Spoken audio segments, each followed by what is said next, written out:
స్వామి మా ఇంట్లో ఏదైనా ప్రమాదం ఉందా? మీది ఇంట్లో దెయ్యం ఉంది, చాలా పెద్దగా ఉంది. నేను దాన్ని బాగు చేసి దాన్ని తీసేస్తా.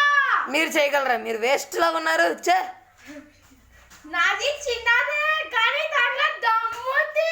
చిన్నది ఏదేదో మాట్లాడతారు ఏంటండి? చిన్నదండి వయసా? దెయ్యాలు నిజంగా ఉంటాయా స్వామి? నీది ఉన్నదే, నీది ఎంత నిజమో దెయ్యాలు ఉన్నాయి అనేది అంతే నిజం. దీనికోసం ఏమైనా శుద్ర పూజలు ఏం చెయ్యాలా? చెయ్యాలి. ఖర్చు అవుతుందా? చాలా ఎక్కువ. అయితే ఒకసారి పొగ పెట్టేసి ఇంటి నుంచి వెళ్ళిపోండి. అక్కర్లే, శుద్ర పూజకి కేవలం 2 నిమ్మకాయలు చాలా. 1,00,000 రూపాయలు ఒక బంగారం కావాలి. 2 కాయలు అయితే సెట్ చేయగలను కానీ ఇంకేం సెట్ చేయలేను. ఓకే. నిమ్మకాయలమ్మా, నిమ్మకాయలు. ఆంటీ గారు చూడండి ఎలా అవుతున్నారు. నిమ్మకాయలు 4 కావాలి. 4 అయితే మీ ఇవ్వాల్సి వస్తాయి 2. నీదికి ఓకే వెళ్ళిపోండి. ఇంకా కాయల పిల్ల అత్తరు వెళ్ళి అనుకోండి. మీ దగ్గర